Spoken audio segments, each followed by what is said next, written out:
said 2,700 looks okay?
I'm just gonna stand here and I'll get a direct shot and then whatever. They'll move out at some point and I'll move. Look, we're. Oh wait, the like this. Oh.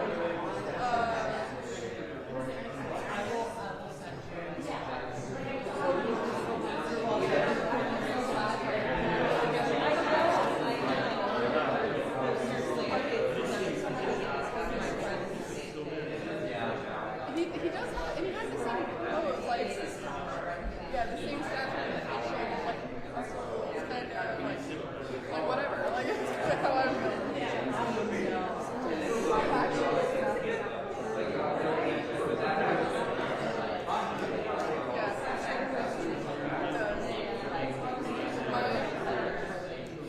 My colleague, oh wait, so good evidence was outside on the sidewalk, like in the Constitution Avenue thing, yesterday.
too much news today. I'm gonna go home.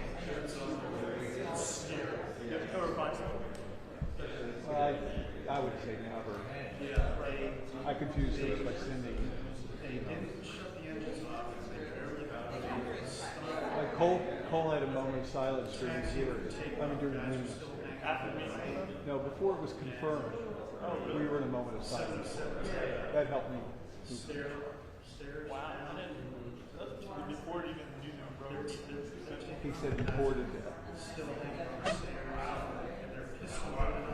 That helped.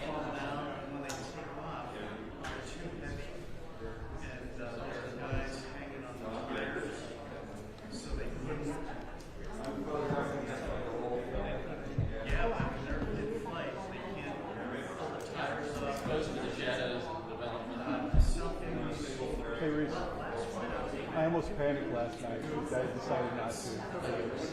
Because I think this is probably going to be more of a unity press conference than a,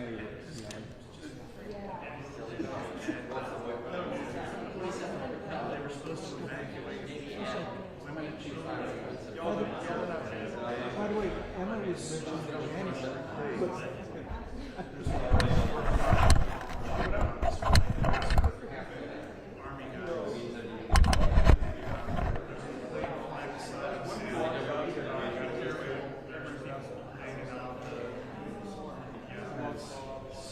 The only thing that's sad is That's really sad.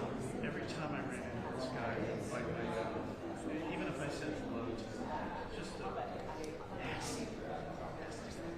And I swore, this is back in '87. I never once saw that guy. Let me do this everywhere. Sorry, man. I've turned into Am I okay here? I was thinking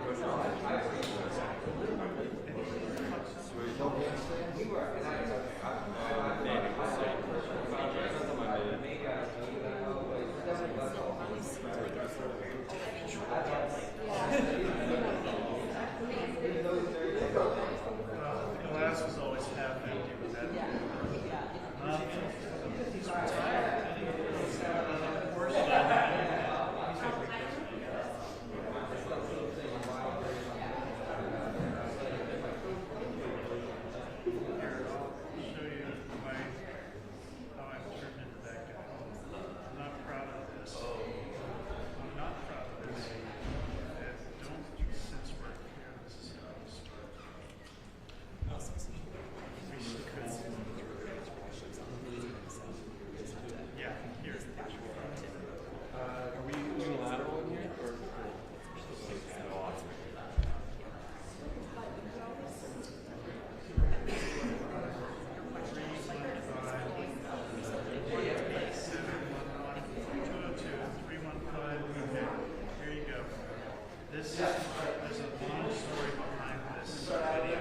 Hi.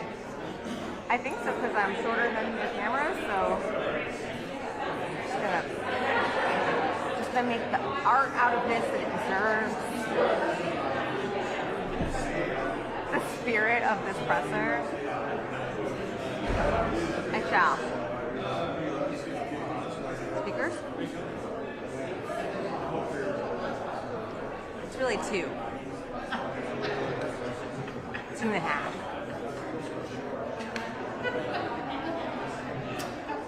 I'm telling you, that's what they book it now. They double book it when it's bad because you can't. It's really weird. Whatever.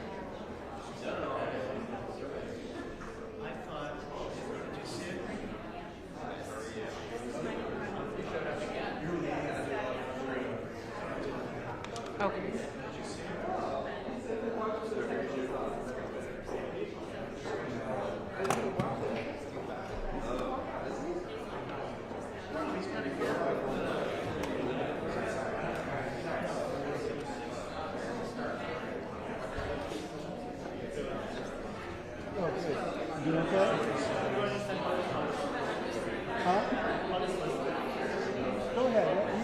enjoy myself. I just want this day to end. Huh? And just to make sure it's a unity thing.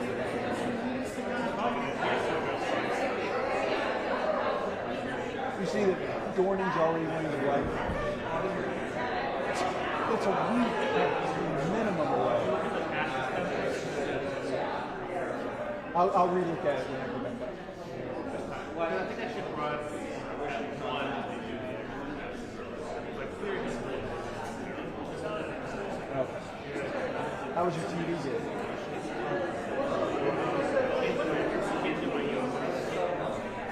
What metro exit did you get out of? Union Station? No, I did Zoom. Oh, that's right. Oh, Zoom. Shower. And then like play more late.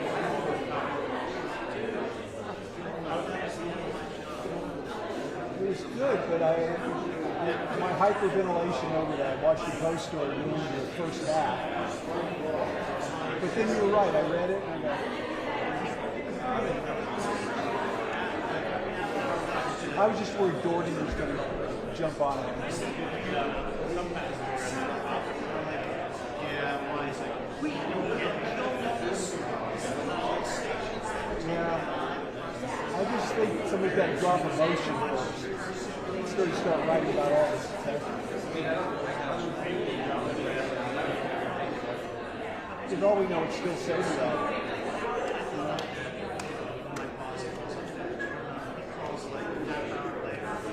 But he can't catch his breath for like 15 seconds. It's just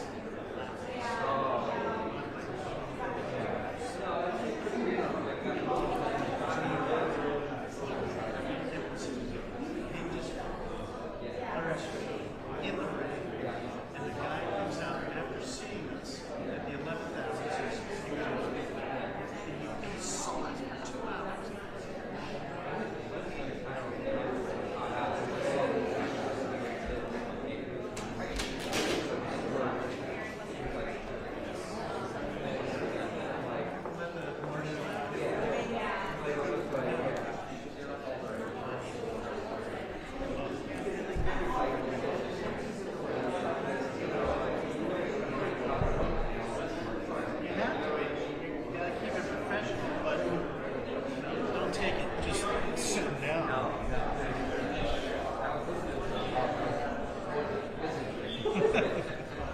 Poetry.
Me?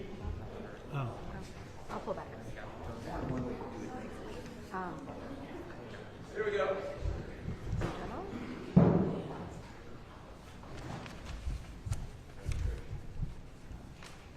Oops, sorry.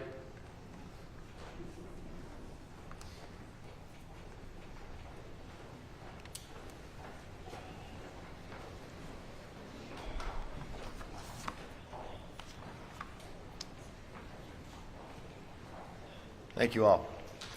Moments ago, the flags over the Capitol were lowered in memory of Senator Dianne Feinstein. As California's longest-serving senator, Senator Feinstein broke barriers and blazed a trail for women. Her career was, by any standards, historic. Speaking personally, I worked with the senator for quite some time, together on many different bills, but the one that I think stands out was our water legislation. It was historic. It was the first time in California history in more than 25 years that we were able to pass water. It was the WIN Act. And I remember the hours and the nights that we would have to work to try to work through, and the challenges. We come from different parties, we have different philosophies, but we put our state first. At the same time, Barbara Boxer opposed it. It was one of the last votes of the Senate.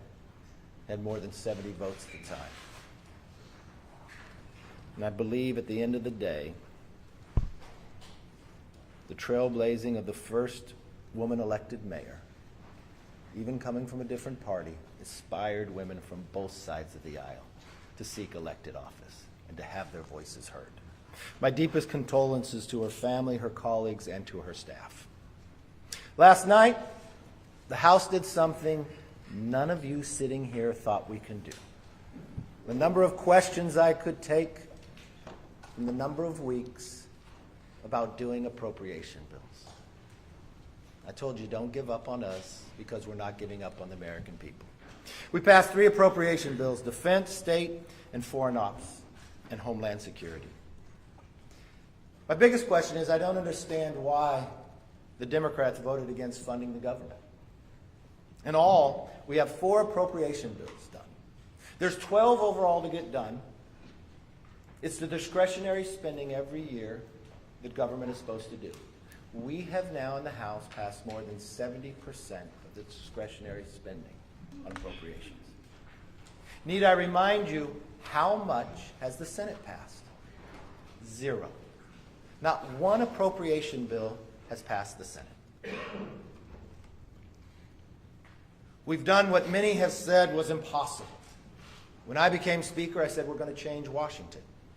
And we did that by keeping our commitment to restoring regular order. Bills that passed committee in June and July have been open for amendments for months. Struggled with a number of members who wouldn't allow it to come up, but I never gave up. 440 amendments were considered on the floor this week. And for those who are historians, we are the first Republican majority to pass the state and foreign ops bill through regular order since 2006. My entire political career as a member of Congress, the Republicans have never been able to do what they just did last night.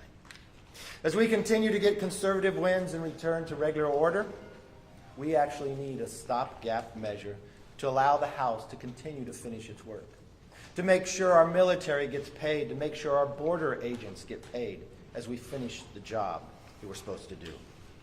Another reason for the stopgap is to address President Biden's historic failure on the southern border. This is how bad things have gotten under President Biden's watch. In 5 days, there's been more than 50,000 illegal border crossings. Put that in perspective, in just 5 days. That's more than twice as much as the average for the entire month in the last administration. A wide open policy hurts America. We've heard it from Democrat leaders across the country. But despite the chaos, the president still won't go to the border, setting new records every day. Fentanyl at an all-time high, killing Americans, and he refuses to go to the border. He's been one time in 50 years. One time in 50 years. He's had more dinners with Hunter Biden's foreign business partners than he has going to the border. Think about that for 1 minute. Something he said he's never done. He's done more than he's ever been to the border in 50 years as an elected official. He was less than 200 miles from the border this week in Arizona. Less than 200 miles. And he couldn't even stop by for an 87-second photo op. Really makes you believe that President Biden is deliberately letting this happen and trying to continue to ignore it. If Biden won't visit the border, why won't he at least listen to the Democratic leaders that are elected across this nation? Mayors of New York City say Biden's border policy will literally destroy the city of New York. Governor of New York says illegal immigrants should go somewhere else. The governor of Massachusetts declared a state of emergency. Mayor of El Paso says the city is at a breaking point. Mayor of Eagle Pass, Texas, says President Biden has abandoned them. Not one of these individuals is a Republican. Why does President Biden and congressional Democrats continue to ignore the border and ignore their own leaders? That is why I'm putting on the floor a stopgap measure that will fund the government and secure the border. No longer can the president ignore a problem he created that kills Americans every single day, destroys some of our greatest cities, and puts states in a state of emergency. Every member will have to go on record of where they stand. Are they willing to secure the border, or do they side with President Biden on an open border and vote against a measure to keep government open? House Republicans are working through an impeachment inquiry to hold this administration accountable. Yesterday, we heard from expert witnesses who said that there is enough evidence for an impeachment inquiry. Jonathan Turley, he said, and I quote, "I do believe that the House passed the threshold for an impeachment inquiry into the conduct of Joe Biden." Bruce Dubunski, the forensic accountant, "As a fraud investigator, when I see smoke, I immediately look for the fire. Why were members of the Biden family and close business associates receiving millions of dollars of payments from foreign entities and individuals?" Republicans have been uncovering the Biden family culture of corruption, and we will follow the facts wherever they lead. Again, remember, as the president ran for office, he told us he's never talked to his son about any of the business. We now know that's a lie. Not only did he make phone calls in, he had meetings. There were benefits for those dinners. A new Porsche, more than $3 million from a Russian oligarch, travels to 9 family members. As Chairman Comer announced, we are moving forward with subpoenas for Hunter and James Biden's personal and business bank records. The American people deserve to know the truth, and that's exactly what we're doing. This is not impeachment. This empowers the House to get the facts, to answer the questions the American people were wondering. With that, I'd like to turn it over to our chairman, Mr. Mark Green.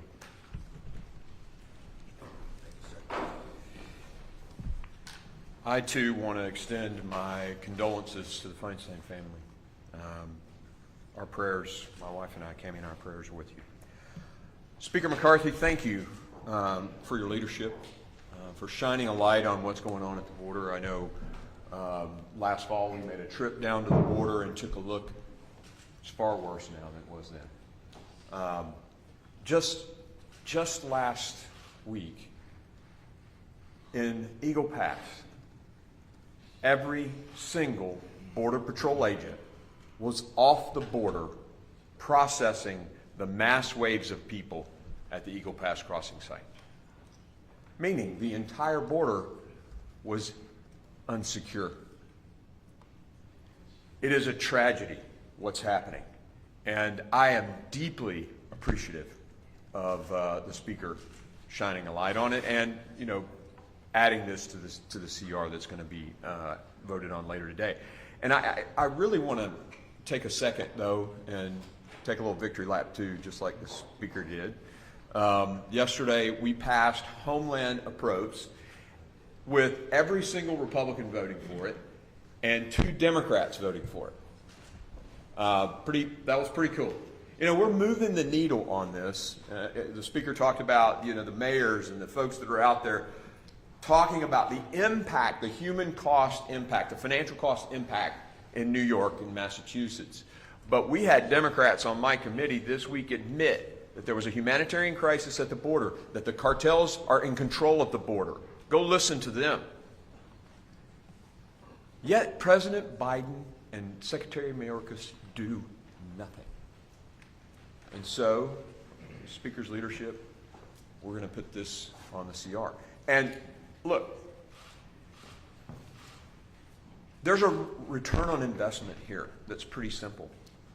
If you do a 30-day CR that costs X dollars and you shut the border down forever with H.R. 2, the strongest, best border security bill in the history of this country, you save hundreds of billions of dollars over those years and tens of thousands of American lives. It's a no-brainer. So I appreciate the Speaker's leadership on this.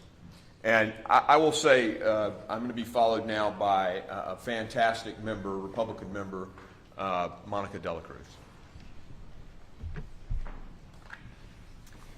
Thank you, Congressman, and thank you, Mr. Speaker, and my fellow colleagues. My name is Monica De La Cruz, and I have the honor of representing Deep South Texas, the Rio Grande Valley, here in the People's House.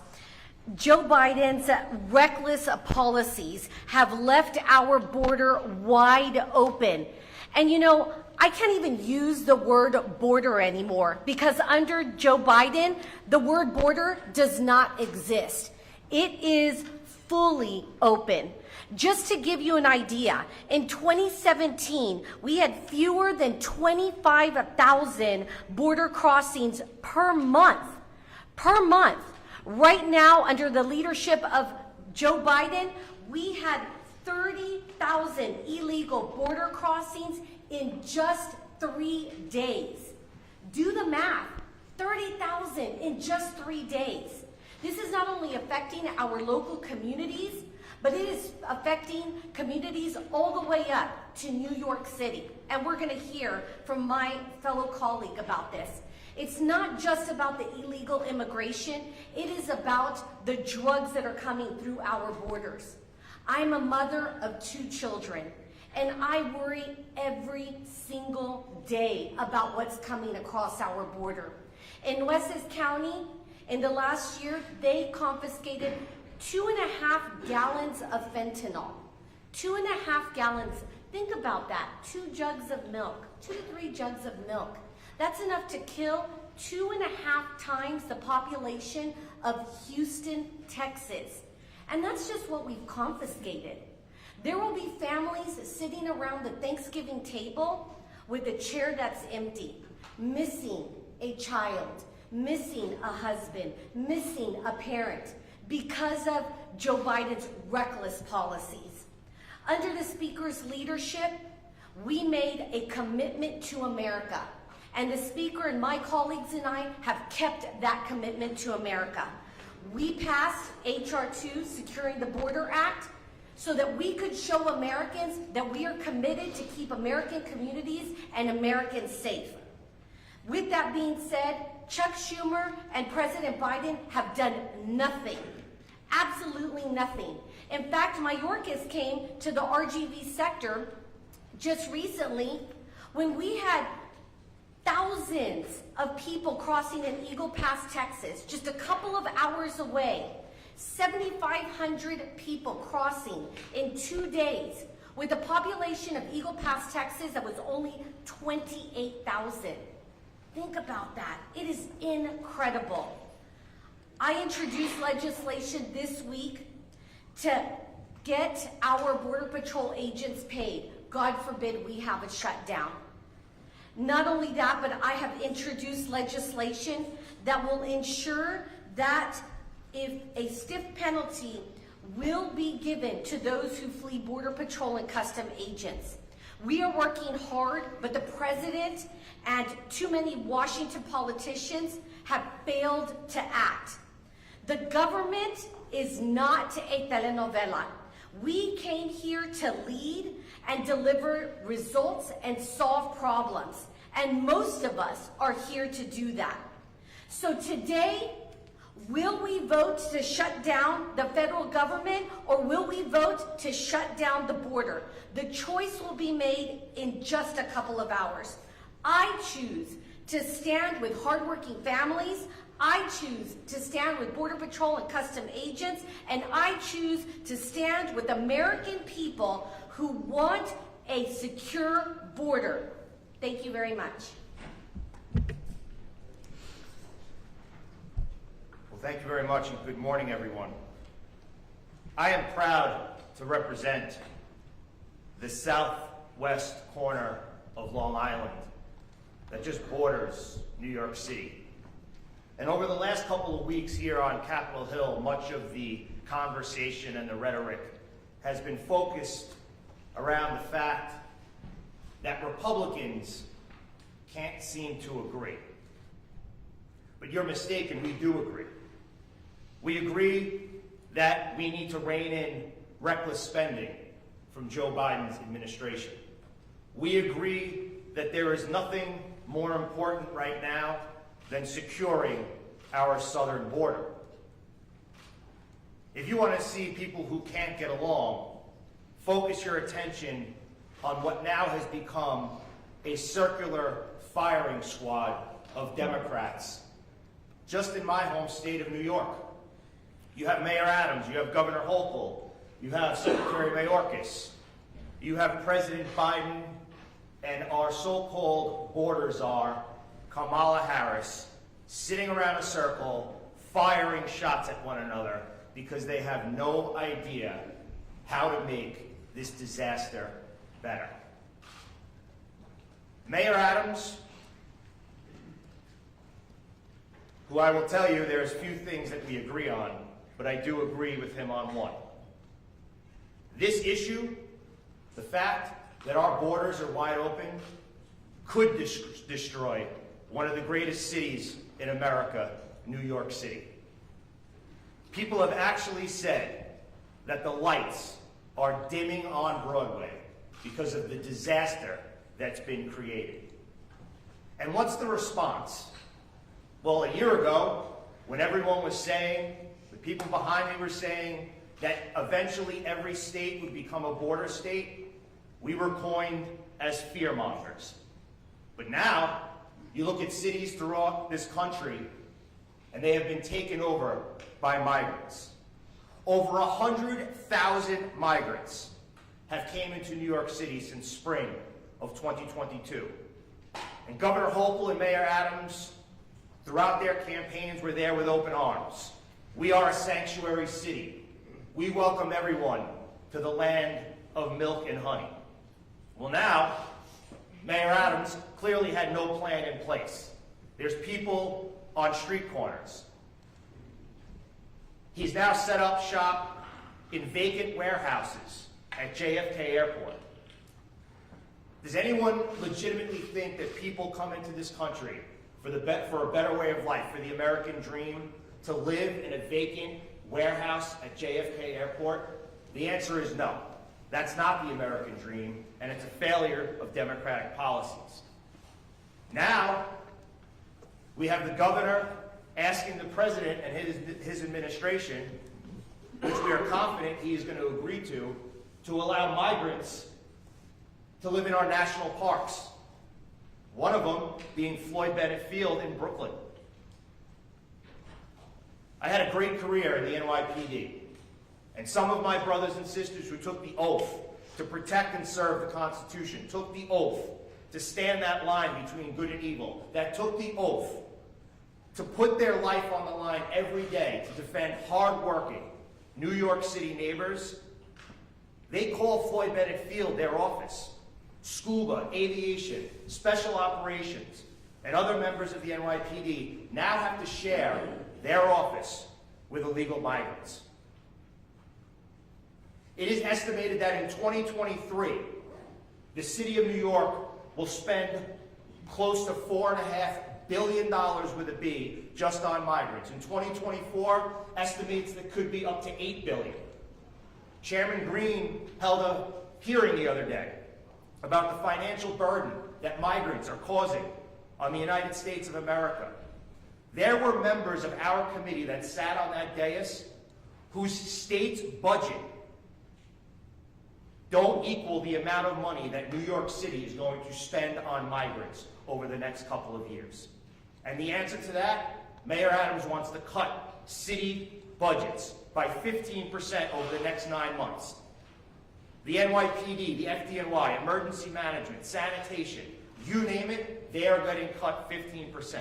And those are the agencies that are fighting each and every day to handle the migrant crisis.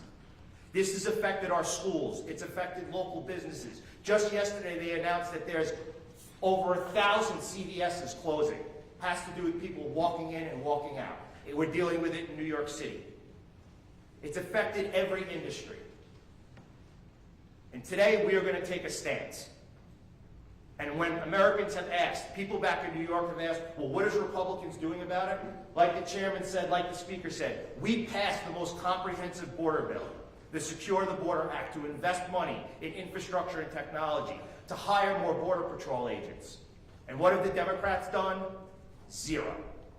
So today, we are going to vote. And I ask my colleagues, this is not about standing behind an individual. It's about standing up for America. Today is about moving America forward. The people that sent us here to govern, today we are going to govern. And I hope many of my colleagues will join in continuing to make sure that our government remains open and, most importantly, securing our border for generations to come. Mr. Speaker, thank you very much. Thank you, Anthony. And 70%, more than 70%, discretionary spending has approved inside this House. The Senate has done nothing. A little later today, we'll vote on a stopgap to keep government open and secure our border. It's a bipartisan bill that can keep government open. We hope Democrats will join with us. I hope Democrats don't vote to shut the government down. With that, let me take a question. Yes, sir. Mr. Speaker, you know full well in order to get a stopgap bill approved, you need to get support from the Democrats in the Senate and the White House.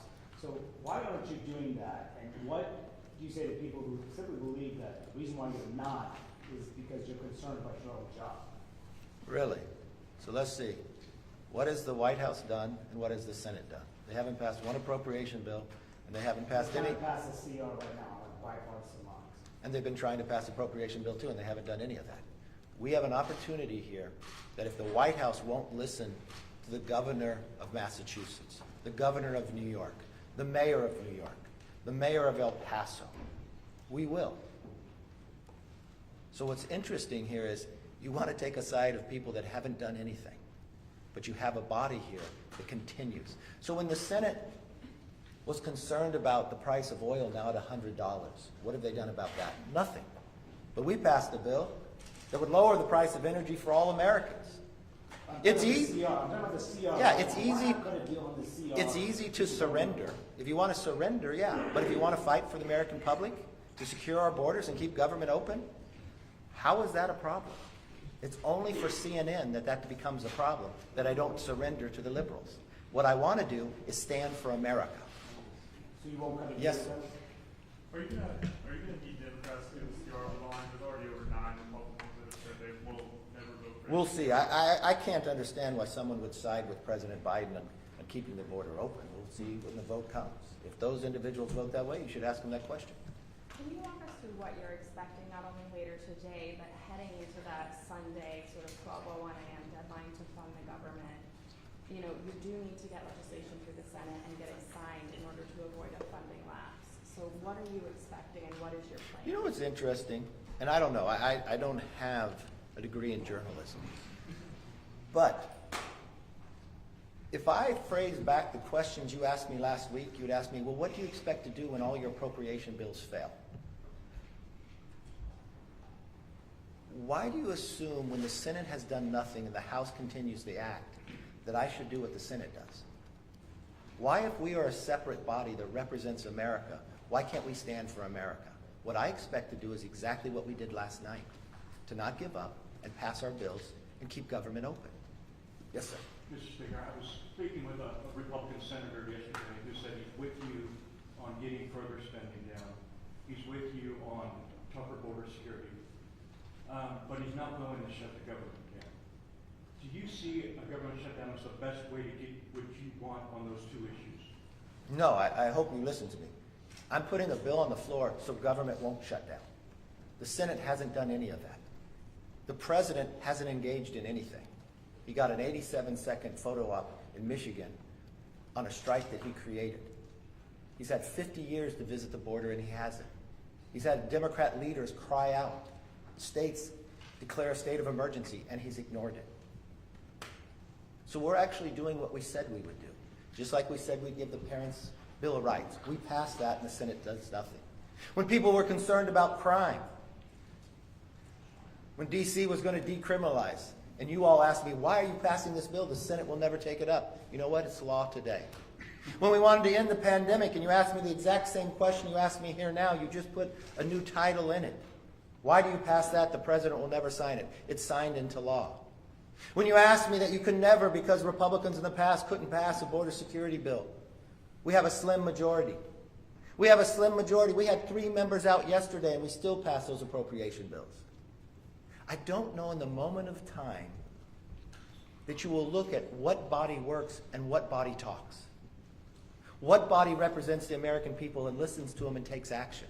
And it doesn't matter what party they're in, we listen to all sides. We offered 440 amendments. We went through regular order, something this body has not seen. Since I became Speaker, we had a total open bill, something that hasn't happened in 7 years for the whole time of Pelosi and Ryan. I don't know what they teach in journalism school. I want you to believe in this country. You don't have to be so negative. This is America. We're too great to think so small and be so negative. Yes? Mr. Speaker, you have made border security a central issue here in this funding fight. There's a group of bipartisan senators, as you know, that's negotiating a border security amendment. How involved are you in those talks? Are you talking to some of your friends on the other side of the Capitol? It's not just I who's made it the issue. The governor of New York, the governor of Massachusetts, Republicans and Democrats here and in the Senate as well.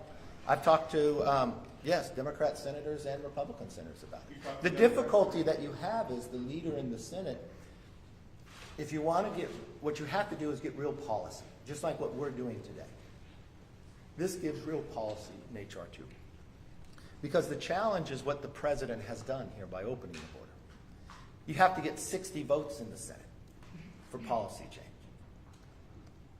That's going to be a high threshold, but it has to be policy. Yes, ma'am. What kind of assurances has your leadership team given you that they won't challenge you for this leadership if the motion to vacate comes up next week? I've never asked anybody that question, and I don't intend to. You know the best thing to do is just leave. Yes. What is real policy on the board? What is the First thing I would do is, do you know as taxpayers, we're paying money to store the materials instead of finishing the holes in the wall? The first thing you do is you finish the wall. The next thing you reinstitute remain in Mexico. Title 42. You've got a number of members on both sides of the aisle that would support that. And then we have to have asylum reform. You allow people just to claim asylum to walk in. 90% of them doesn't hold up, but they're already in the country and never depart. Then we have to stop the cartels, the human trafficking that they're doing, the wristbands in America that they still have to pay back. We need to stop the fentanyl. Do you realize what fentanyl is doing in this nation? It's the #1 killer of Americans between the ages of 18 and 45. I want you to think for one moment, for every person in America, what happens between the ages of 18 and 45? It's the years that you reproduce. It's your most productive years in business. It is the age of those who are willing to serve to defend our freedom. That's what it's attacking. It starts in China and comes through the border. It kills 300 Americans a day. What would you report if an airliner crashed today? Because that'd be about the same number. But what if the plane crashed again tomorrow, and the next day, and the next day, and the next day? Would you sit here and ask me the question, why don't I surrender and just go with the Senate and ignore the problem? Is that the question you would ask?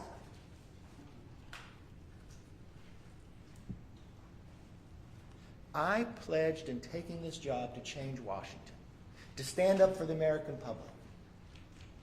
And that's exactly what we're doing. But if you want to take the easy way out, if you want to just assume the status quo, if you believe allowing that to continue is the best place for the country, then I guess I'm not your speaker. But as long as I'm here, that's what I'll fight for. Mr. Speaker.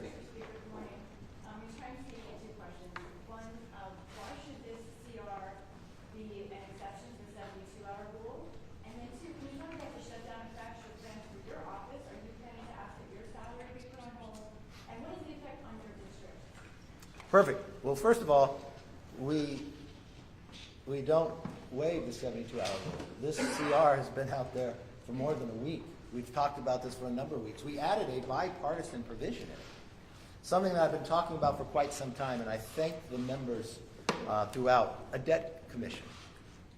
We can no longer ignore this problem. After the debt ceiling, when I came back, I said we needed this. Members on both sides of the aisle have been working towards this, and we added that into the stopgap funding bill. Of course, I would not take my salary, but the number one thing I want here is for government not to shut down.